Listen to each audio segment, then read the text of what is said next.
नमस्कार. सकाळचे 8 वाजतायत. बुलेटिनमध्ये तुम्हा सर्वांचं स्वागत. मी कल्याणी दीक्षित. आता बातम्या सविस्तरपणे पाहूयात. विधान परिषदेच्या 11 जागांचा आज निकाल आहे. थोड्याच वेळात मतमोजणीला सुरुवात होणार आहे. नाशिक, जळगाव, परभणीच्या निकालाकडे राज्याचं लक्ष लागलंय. संभाजीनगर, नांदेड, लातूरमध्ये कोण बाजी मारणार हे पाहणं महत्त्वाचं आहे. तर सोलापूर, सांगली, सातारा विधान परिषदेत काय होणार याकडे सुद्धा सगळ्यांचं लक्ष आहे. नागपूर, भंडारा, गोंदिया, अमरावतीमध्ये कुणाचा विजय होईल हे पाहावं लागेल. थोड्याच वेळात आता मतमोजणीला सुरुवात होणार. 6 जागा आधीच बिनविरोध झालेल्या आहेत. 17 पैकी 6 जागा या बिनविरोध आहेत, त्या महायुतीच्या खिशात आहेत आणि उरलेल्या 11 जागांचा आज निकाल आहे. थोड्याच वेळामध्ये आता मतमोजणीला सुरुवात होईल. सोलापूर, सांगली, सातारा विधान परिषदेमध्ये काय होणार हे पाहणं महत्त्वाचं आहे. नाशिकच्या जागेवरून सुद्धा बराच गोंधळ झाला होता, त्यामुळे नाशिकच्या जागेवर कोण विजय होणार याकडे सुद्धा संपूर्ण राज्याचं लक्ष आहे. विधान परिषदेच्या 11 जागांचा आज निकाल आहे. थोड्याच वेळात आता मतमोजणीला सुरुवात होणार आहे. याआधी 6 जागा बिनविरोध झालेल्या आहेत. महायुतीनं 6 जागा जिंकलेल्या आहेत. महायुतीच्या खिशात त्या 6 जागा आहेत. आता या 11 जागांचं काय होणार याकडे लक्ष लागलं.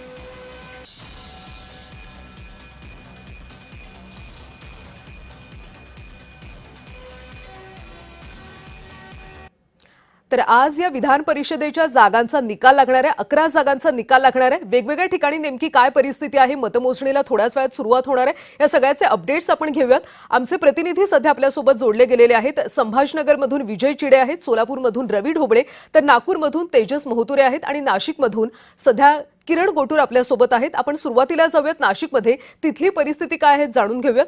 किरण गोटूर सध्या आपले प्रतिनिधी आपल्यासोबत जोडले गेलेले आहेत. किरण, खरं तर नाशिकच्या जागेकडे संपूर्ण राज्याचं लक्ष लागलेलं आहे. थोड्याच वेळात मतमोजणीला सुरुवात होईल. सध्या काय स्थिती पाहायला मिळते?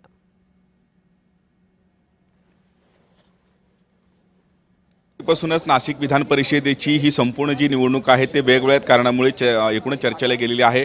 619 मतदार होते आणि 619 पैकी 618 लोकांनी मतदान केलेले आहे. अगदी काही वेळानंतर मतमोजणीची जी प्रक्रिया आहे ती सुरू होणार आहे. संपूर्णपणे जी आहे ती व्यवस्था हे केल्याचं बघायला मिळतं. नाशिकच्या जिल्हाधिकारी कार्यालयामध्ये असलेल्या या स्ट्रॉंग रूममध्ये या संपूर्ण मतमोजणीची व्यवस्था करण्यात आलेली आहे. पोलीस बंदोबस्त मोठ्या प्रमाणात तैनात करण्यात आलेला आहे आणि त्याच पद्धतीने संपूर्ण जी मतमोजणी आहे ते CCTV कॅमेऱ्याच्या अंतर्गत जे आहे ते केलं जाणार आहे. अशा पद्धतीची व्यवस्था प्रशासनाकडून केली गेलेली आहे. संपूर्ण मतमोजणीची जी प्रक्रिया आहे ती प्रक्रिया पूर्ण करण्यासाठी 40 कर्मचाऱ्यांची नियुक्ती करण्यात आलेली आहे आणि त्याच पद्धतीने निवडणूक अधिकारी देखील या संपूर्ण मतमोजणीवरती लक्ष ठेवून आहेत. अगदी सुरुवातीपासून ही जी निवडणूक आहे ते वेगवेगळ्या कारणामुळे रंगलेली आहे. महायुतीचे जे उमेदवार नरेंद्र दराडे खरं तर यांच्या नावाची घोषणा झाल्यानंतर गोकुळ गीते या निवडणुकीवरती ठाम होते. भाजपकडून सुद्धा बंडखोरी करण्यात आलेली होती, पण ऐन वेळेस भाजपच्या बंडखोरांनी माघार घेतला असेल तरी गोकुळ गीते मात्र निवडणुकीवरती ठाम राहिले. अगदी महायुतीचे सगळ्या मंत्र्यांनी त्यांची समजूत काढण्याचा प्रयत्न केला आणि त्यानंतर त्यांनी प्रचार यंत्रणा थांबवला, पण जाहीरपणे जे आहे ते नरेंद्र दराडे यांना गोकुळ गीते यांनी पाठिंबा दिलेला नाही आणि त्यामुळे ही निवडणूक आतापर्यंत चर्चेत आलेली आहे. आज सुद्धा गोकुळ गीते जे आहेत ते मतमोजणी केंद्रावरती दाखल झालेले आहेत. महायुतीचे उमेदवार नरेंद्र दराडे खरं तर हे सुद्धा मतमोजणी केंद्रावरती दाखल झालेले आहेत. आज सुद्धा गोकुळ गीते यांनी विजयाचा दावा केलेला आहे. त्यामुळे शेवटच्या दिवशी म्हणजे आज मतमोजणी आहे, मतमोजणीच्या दिवशी देखील गोकुळ गीते यांनी ट्विस्ट आणलेला आहे. मी प्रचार थांबवलेला असला तरी मला मतदारांनी मतदान केलेलं आहे आणि त्यामुळे माझाच विजय निश्चित आहे, अशा पद्धतीचा दावा जो आहे तो गोकुळ गीते यांनी केलेला आहे. मतदानाच्या दिवशी देखील अगदी शेवटपर्यंत नाशिकचे जे मंत्री आहेत गिरीश महाजन यांनी शेवटपर्यंत मतमोजणी केंद्रावरती थांबून जी संपूर्ण जे आहे ते मतदान आहे ते करून घेतलेलं होतं. त्यामुळे वेगवेगळ्या हे कारणामुळे आतापर्यंत ही संपूर्ण जी आहे ती निवडणूक आतापर्यंत रंगलेली आहे आणि आज मतमोजणीची प्रक्रिया हे पार पडताना आपल्याला बघायला मिळते. अगदी 1.5 तासानंतर पहिला जो कल आहे तो हाती येईल, अशा पद्धतीची व्यवस्था जी आहे ते संपूर्णपणे केल्याचं आपल्याला बघायला मिळते आणि त्यामुळेच अगदी शेवटच्या या दिवशी देखील गोकुळ गीते यांनी जो दावा केलेला आहे, मी प्रचार थांबवला असला तरी मतदारांनी मला मतदान केलेलं आहे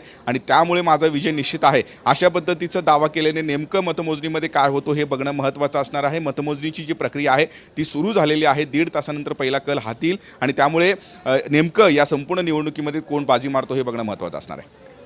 नक्कीच. त्यामुळे किरण, नाशिकच्या निकालाकडे राज्याचं लक्ष, नेमकं काय होतं याकडे सगळ्यांचं लक्ष असणार आहे. आता आपण जाऊयात थेट संभाजीनगरला. आमचे प्रतिनिधी विजय चिडे सध्या आपल्यासोबत आहेत.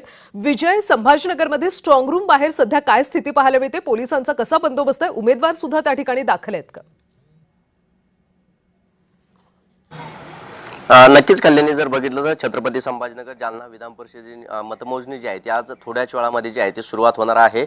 सध्या जर बघितलं तर मी मतमोजणी केंद्राबाहेर या ठिकाणी जर बघितलं तर पोलिसांचा मोठा बंदोबस्त जो आहे तो या ठिकाणी लावण्यात आलेला आहे आणि या महाविद्यालयाच्या शेजारी तब्बल 1 किलोमीटरपर्यंत जी आहे ती संपूर्ण वाहतूक जी आहे ती देखील या ठिकाणून बंद केलेली आहे। छत्रपती संभाजीनगर आणि जालना या विधान परिषद मतदानामध्ये जर बघितलं तर 637 पैकी 630 मतदान जे आहे ते यामध्ये हक्क बजावल्याचं आपल्याला पाहायला मिळाला होता आणि त्यामुळे विक्रमी मतदान जे आहे ते आता छत्रपती संभाजीनगर आणि जालना विधान परिषदेमध्ये झालेत आपल्याला पाहायला मिळालं होतं आणि त्यामुळे आता या ठिकाणी भाजप आणि शिवसेना उद्धव ठाकरे पक्षाचे उमेदवार जे आहेत ते समोरासमोर आल्याचे आपल्याला पाहायला मिळत होते।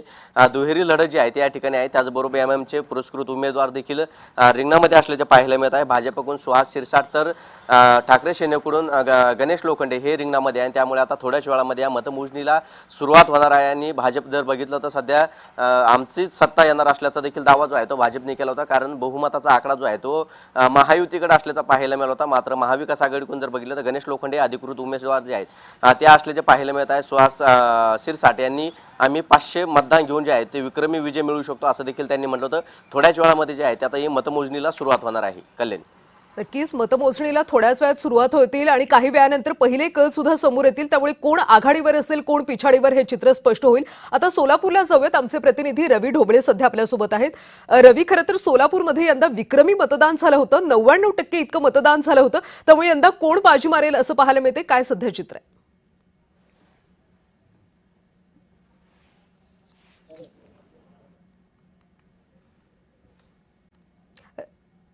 तर काही तांत्रिक कारणामुळे आपला संपर्क तुटलेला आहे। आपण नागपूरला जाऊयात, तेजस मोहतुरे आमचे प्रतिनिधी सध्या आपल्यासोबत आहेत।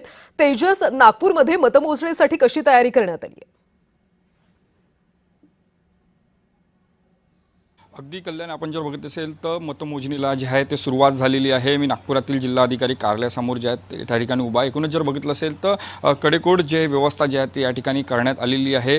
4 टेबलची या संपूर्ण मतमोजणी प्रक्रियेला सुरुवात झाली आहे। 4 टेबलवर जे आहे ते सुरुवात होणार आहे, त्यापैकी 3 टेबलवर 200 तर एका टेबलवर 223 मतमोजणी जी आहे ते होणार आहे। आणि या संपूर्ण संदर्भानं जर बघितलं असेल तर CCTV कॅमेऱ्याच्या नजरेत द्यायचं संपूर्ण जे आहे ते मतमोजणी जे होणार आहे, यासाठी जे आहे ते जिल्हाधिकारी यांनी जे आहे संपूर्ण तपासणी जी आहे ते केलेली आहे आणि पोलीस जे आहेत मोठ्या प्रमाणात जे आहे ते जिल्हाधिकारी कार्यालयासमोर जे आहेत। या एकूणच जर बघितलं असेल तर अगदी सुरुवातीपासून ही निवडणूक जी आहे ते एकूणच जे आहे ते बिनविरोध यावी यासाठी महसूल मंत्री चंद्रशेखर बावनकुळे यांनी जे सुरुवातीपासून प्रयत्न केले होते। काँग्रेसने जे आहे या ठिकाणी अतुल लोंढे यांना जे आहे ते उमेदवारी दिली, मात्र भाजपचे ज्येष्ठ नेते राजीव पोद्दार या ठिकाणी जे आहे ते उमेदवार होते। एकूणच बघितलं असेल तर 600च्या वरचं मतदान जे आहे ते भाजप घेतल्याचा दावा भाजप करीत आहे। मात्र या संपूर्ण याच्यामध्ये जर मताचे विभाजन सुद्धा भाजपचे होणार आहे अशा प्रकारची प्रतिक्रिया जी आहे ते वेळोवेळी जी आहे ते अतुल लोंढे यांनी दिली होती। अगदी सुरुवातीपासून बघितलं गेलं असेल तर भाजप जे आहे ते फुल कॉन्फिडन्समध्ये होते। भाजपने आपल्या कार्यकर्ता आपल्या नगरसेवकांना जे आहे ते मुंबई असेल गोवा असेल या ठिकाणी सुद्धा नेलं होतं। काँग्रेसने जे आहे ते कुठेच आपल्या नगरसेवकांना धाडलं नव्हतं। मात्र एकूणच जर बघितलं असेल तर या संपूर्ण निवडणूक प्रक्रियेत जे आहे ते काँग्रेसचे जे आहे ते 13 मतदान जे आहे ते झाले नाही, त्यामुळे यावर कुठेतरी प्रश्नचिन्ह उपस्थित होत आहे। सुरुवातीपासून जे आहे ते काँग्रेसचे जे अंतर्गत नाराजी सुद्धा इथे पाहायला मिळाली होती। नागपूर महानगरपालिकेत जर बघितलं असेल तर नगरसेवक यांनी जे आहे ते थेट जे काँग्रेसचे नेते नितीन राऊत यांच्यावर आरोप केला होता, त्यामुळे सुरुवातीपासून या ठिकाणी जर बघितलं असेल तर मतभेदाची जे आहे ते राजकारण जे आहे ते पाहायला मिळालं होतं। त्यामुळे जे आहे अतुल लोंढे यांना जे आहे ते उमेदवारी दिली होती, मात्र राजीव पोद्दार जे आहेत ते एकूणच विजयाच्या कॉन्फिडन्समध्ये आहे। भाजपच्या संपूर्ण जे आहे ते कार्यकर्त्यांना जे आहे नागपुरातील सिव्हिल लाईन परिसरात जे 8:30 वाजता सगळ्यांना बोलवण्यात आलं। विजयाच्या उत्साहात इथं सुरुवात होणार आहे। ढोल ताशा वाजवत जे आहेत एका अर्थानं सुरुवात होणार, काही तासातच जे आहे ते संपूर्ण निकाल जे आहे ते स्पष्ट होणार आहे। मात्र कोणाचे मताचे विभाजन होते हे सुद्धा पाहणं महत्त्वाचं असणार। त्यासाठी जे आहे ते संपूर्ण राज्याचे लक्ष जे आहे ते नागपूरकडे लागल्याचे चित्र कल्याणी पाहायला मिळत आहे। तेजस, खरं तर नागपूर हे भाजपचं होमग्राऊंड आहे। राजू पोद्दार यांना नेमकं यावेळी कसं यश मिळतं हे पाहावं लागेल, कारण 11 ज्यावेळी नगरसेवक होते ते तटस्थ राहिले होते, त्यामुळे याचा कोणाला फटका आणि फायदा होईल, काय चित्र आहे? जे आपण जर बघितलं याचा फटका जे आहे ते थेट जे आहे ते काँग्रेसला होणार आहे. या पद्धतीने जर बघितलं असेल तर MIM असेल किंवा इतर जे पक्ष आहेत त्यांनी जे आहे ते तटस्थची राहण्याची भूमिका घेतली होती. मात्र काँग्रेसचे ज्या पद्धतीनं 13 नगरसेवक ते गैरहजर होते निवडणुकीच्या दिवशी, त्याचा जो फायदा आहे ते भाजपला नक्की होणार आहे. आणि भाजपने चा दावा आहे की 600च्या वरतं जे आहे ते त्यांना मतं मिळणार आहे. काही ठिकाणी जे आहे ते मताचे विभाजन झाले आणि या थेट फायदा जे आहे ते एकूणच जे आहे ते भाजपला होणार आहे. कारण की अंतर्गत जे वाद जे आहे ते काँग्रेसच्या जे आहे ते दुफडी पाहायला मिळत होती. नितीन राऊत असेल किंवा मग अन्य जे काँग्रेसचे नेते याच्यामध्ये सुरुवातीपासून जे आहे ते अंतर्गत दुफडी निर्माण झाली होती. सुरुवातीपासून जेव्हापासून जे आहे निवडणुकीला सुरुवात झाली, उमेदवारी कोणाला द्यायची याच्यापासून जे आहे ते सुरुवात झाली होती. त्यामुळे ज्या दिवशी जी उमेदवारी निश्चित झाली त्या दिवशी नागपूर महानगरपालिकेतले नगरसेवक जे आहेत ते गैर होते. त्यामुळे संपूर्ण काँग्रेसच्या कार्यप्रणालीवर एकूणच जे प्रश्नचिन्ह उपस्थित होते. त्यामुळे ज्या पद्धतीने काँग्रेसचे उमेदवार कॉन्फिडन्सनं सांगत होते की आम्ही या भाजपच्या मताचे विभाजन करू आणि आमच्या पदरी जे आहे ते विजयाची माळ पडेल. मात्र या संपूर्ण निवडणूक प्रक्रियेत जर बघितलं असेल तर कुठंच अशा पद्धतीची हालचाल जी आहे ते वेग जे आहे ते काँग्रेसच्या निवडणुकीच्या गोटामध्ये दिसले नाही. याच्या पराभवाचा सामना जे आहे ते काँग्रेसला या संपूर्ण करावा लागणार आहे. एकूणच जर बघितलं असेल तर भाजपने त्या पद्धतीची कंबरसुद्धा कसली होती. भाजपचं मत होतं की 600च्या वरतं जे मतं आम्हाला मिळणार. त्यासाठी या निवडणुकीत कोणाच्या गळ्यात जे आहे ते विजयाची माळ पडेल हे सुद्धा मानणं महत्त्वाचं असतं. मात्र भाजपच्या गळ्यात माळ पडेल अशी शक्यता जी आहे ते वर्तवली जात आहे. नक्कीच सगळीकडे सध्या मतमोजणी केंद्राबाहेर जय्यत तयारी करण्यात आली आहे. त्यामुळे कुणाला नेमकं यश मिळतं हे पाहणं महत्त्वाचं आहे. धन्यवाद सगळ्या प्रतिनिधींचे माहितीसाठी. तर राज्यातल्या 11 मतदारसंघातल्या प्रमुख लढती काय आहेत, आमने सामने कोण आहे, पाहूयात सविस्तर.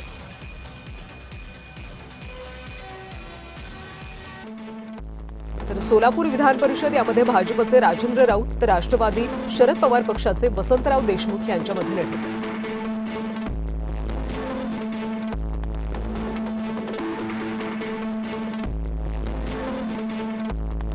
सोलापूर विधान परिषदेमध्ये कोण बाजी मारतं याकडे आता राज्याचं लक्ष लागलंय.